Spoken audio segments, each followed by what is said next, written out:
Good morning, all of you. My name is Nageshwar.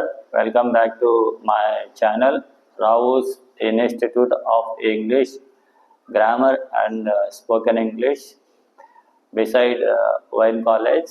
For offline classes, contact 9010868177. Join and speak English without any fear. మనం ఇప్పుడు ఈ వీడియోలో కొన్ని వాక్యాలను practice చేస్తాం. ఈ వాక్యాలు అన్నీ కూడా ప్రజెంట్ కంటిన్యూస్ టెన్స్లో ఉంటాయి.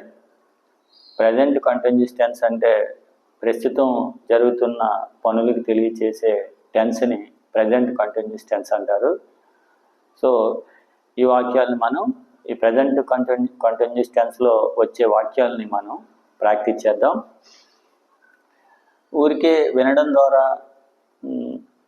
ద్వారా మనకైతే మాట్లాడడం అయితే ఏమీ రాదు. చదవడం ద్వారా కూడా నాలెడ్జ్ వస్తుంది కానీ మాట్లాడడం రాదు. అలాగే రాయడం ద్వారా కూడా మాట్లాడడం వస్తుంది కానీ రాయడం వస్తుంది కానీ మాట్లాడడం రాదు. సో మనం ఇక్కడ మనం అర్థం చేసుకోవాల్సింది, మనం రైటింగ్ ప్రాక్టీస్ చేస్తే రైటింగ్ వస్తుంది, అలాగే రీడింగ్ ప్రాక్టీస్ చేస్తే రీడింగ్ వస్తుంది, అలాగే వినడం ప్రాక్టీస్ చేస్తే వినడం వస్తుంది. కానీ మనకి మూడు ఉన్నాయి, కానీ మాట్లాడడానికి స్పీకింగ్ ప్రాక్టీస్ అయితే లేదని చెప్పాలి. అందుకని మనం ఏం చేయాలంటే, ఒక వాక్యాన్ని మనం ఎక్స్ప్రెస్ చేయాలంటే కనీసం 10 times దాన్ని మనం మననం చేయాలి. మననం అంటే మళ్ళీ మనం రిపీట్ చేస్తే అప్పుడు మనం ఆ వాక్యాన్ని వ్యక్తం చేయగలం. చాలామంది చాలా నాలెడ్జ్ ఉంటుంది, వాళ్ళకి ఇంగ్లీష్లో చాలా మంచి నాలెడ్జ్ ఉంటుంది, కానీ మాట్లాడేటప్పుడు వారు వ్యక్తం చేయలేరు. ఎందుకంటే ఆ వాక్యాలు బయటికి రావు, స్పీకింగ్ ప్రాక్టీస్ లేక. అందుకని ఈ రిపీట్ చేయడం ద్వారా మీరు ఈజీగా ఇంగ్లీష్ని నేర్చుకోగలుగుతారు.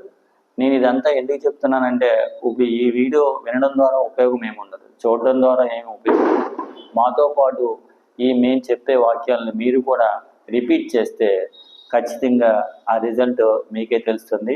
అందుకనే ఈ వీడియోలో మేము ఈ సెంటెన్సెస్ని మెల్లగా చెప్పడం జరుగుతుంది. ఒక సెంటెన్స్ని 2 సార్లు రిపీట్ చేయడం జరుగుతుంది. ఎందుకంటే మీరు కూడా మాతో పాటు రిపీట్ చేస్తారని. అలా రిపీట్ చేయడం ద్వారా మాత్రమే మనం మాట్లాడే సమయంలో వాక్యాలని ఈజీగా వ్యక్తం చేయడానికి వీలవుతుంది.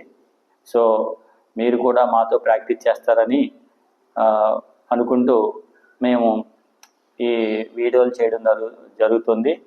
సో ఇప్పుడు మళ్ళీ చెప్తున్నాం, మనం ఇప్పుడు ప్రాక్టీస్ చేయబోయే tense present continuous tense. Present continuous tense అంటే మనం ప్రస్తుతం జరుగుతున్న పనులకి తెలియజేసే టెన్స్ని ప్రజెంట్ కంటిన్యూస్ టెన్స్ అంటారు. ఈ టెన్స్ అందరికీ తెలిసిన టెన్సే, చాలామంది ఉపయోగిస్తూ ఉంటారు. వేరే టెన్స్ల కన్నా ఈ టెన్స్ బాగా అందరికీ తెలిసిన టెన్స్. కాబట్టి మీరు మాతో పాటు ప్రాక్టీస్ చేయండి. మనకి నాలెడ్జ్ ఉంది, ఏ అన్ని టెన్సెస్ తెలుసు మనకి. అలాగే చాలా పదాలు ఉన్నాయి మన దగ్గర, చాలా వాక్యాలు ఉన్నాయి, కానీ ఎక్స్ప్రెస్ చేయలేం. ఆ ఎక్స్ప్రెస్ చేయడం కోసమే ఈ ప్రాక్టీస్. ఓకే, నేను ఇప్పుడు కొన్ని సెంటెన్సెస్ని మనం ప్రాక్టీస్ చేద్దాం. నువ్వు ఎక్కడున్నావు? నేను నీ కోసం ఎదురు చూస్తూ ఉన్నాను. చూడండి, ఇక్కడ బీ ఫామ్తో ఒక సెంటెన్స్ వచ్చింది, మళ్ళీ కంటిన్యూస్ టెన్స్లో ఒక సెంటెన్స్ వచ్చింది. నువ్వు ఎక్కడున్నావు? నేను నీ కోసం ఎదురు చూస్తూ ఉన్నాను. ఈ 2 సెంటెన్సెస్ని ఇంగ్లీష్లో మనం ఎలా చెప్తాం? Where are you? I am waiting for you. Where are you? I am waiting for you. మళ్ళీ రిపీట్ చేస్తాను. Where are you? I am waiting for you. నువ్వు ఎక్కడున్నావు? నేను నీ కోసం వెయిట్ చేస్తూ ఉన్నాను. Where are you? I am waiting for you. ఈ చిన్న వాక్యాలని మనం ఉపయోగించడం ద్వారా మనలో కాన్ఫిడెన్స్ పెరుగుతూ ఉంటుంది, క్లియర్గా అర్థమవుతూ ఉంటుంది, తప్పులు లేకుండా మాట్లాడడానికి అవకాశం ఉంటుంది. Where are you? నువ్వు ఎక్కడున్నావు? వారు నీ కోసం ఎదురు చూస్తూ ఉన్నారు. Where are you? They are waiting for you. Where are you? They are waiting for you. నువ్వు ఎక్కడున్నావు? వారు నీ కోసం ఎదురు చూస్తూ ఉన్నారు. Where are you? They are waiting for you. Next, నువ్వు ఎక్కడున్నావు? మేము నీ కోసం ఎదురు చూస్తూ ఉన్నాం. నువ్వు ఎక్కడున్నావు? మేము నీ కోసం ఎదురు చూస్తూ ఉన్నాం. Where are you? We are waiting for you. Where are you? We are waiting for you. Where are you? We are waiting for you. నువ్వు ఎక్కడున్నావు? మేము నీ కోసం ఎదురు చూస్తూ ఉన్నాం.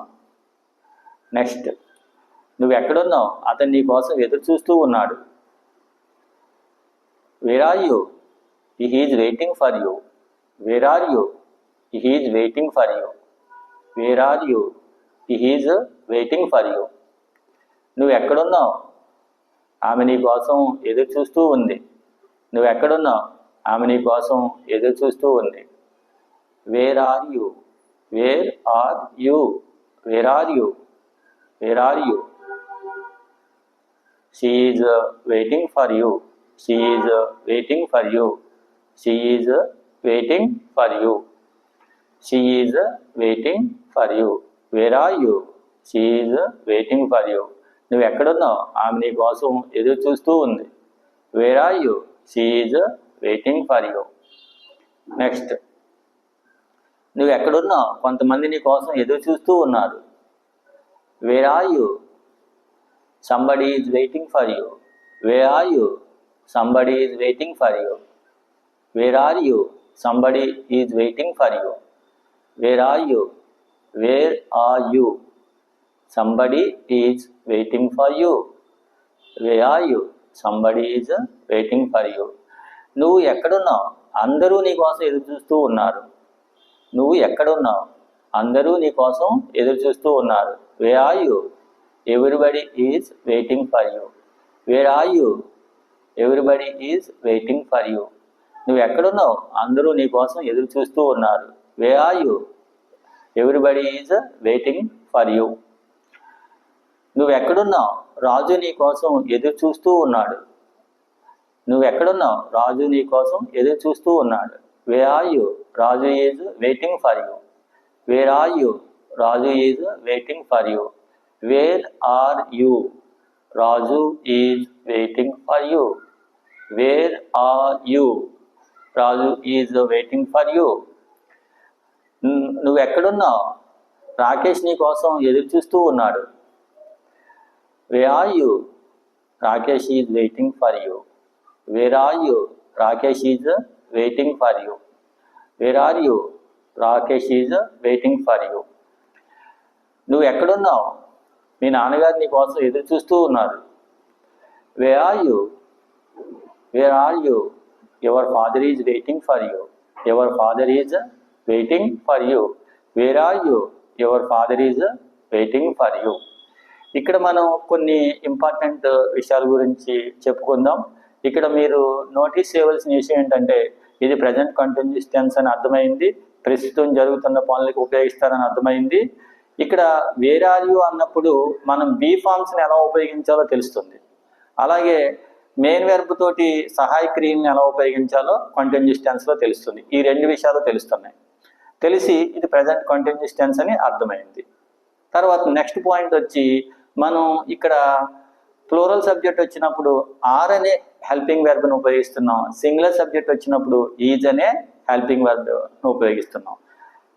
వీటిని మనం ఇలా రిపీట్ చేయడం ద్వారా మనం ఎవరితోటైనా మాట్లాడినప్పుడు, కాన్వర్జేషన్ చేసినప్పుడు ఈ సెంటెన్సెస్ని ఈజీగా ఎక్స్ప్రెస్ చేయగలుగుతాం. లేకపోతే మాట్లాడేటప్పుడు sometimes our mind goes blank and stuck. Many people are facing this problem.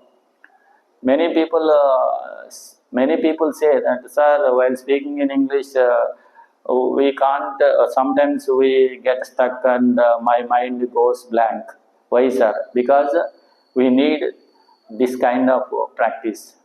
Then we can express whatever we want to express in English without any disturbance and any disturbance. That's why, so repeat is మేము చెప్తున్న టైంలో while మీరు కూడా మాతో పాటు repeat చేయడం ద్వారా మాత్రమే you will get a good result, or else we can't get anything. It is not for listening practice and watching and writing. It is for only speaking practice. I hope that you should understand and repeat it like us. Okay, thank you. See you again.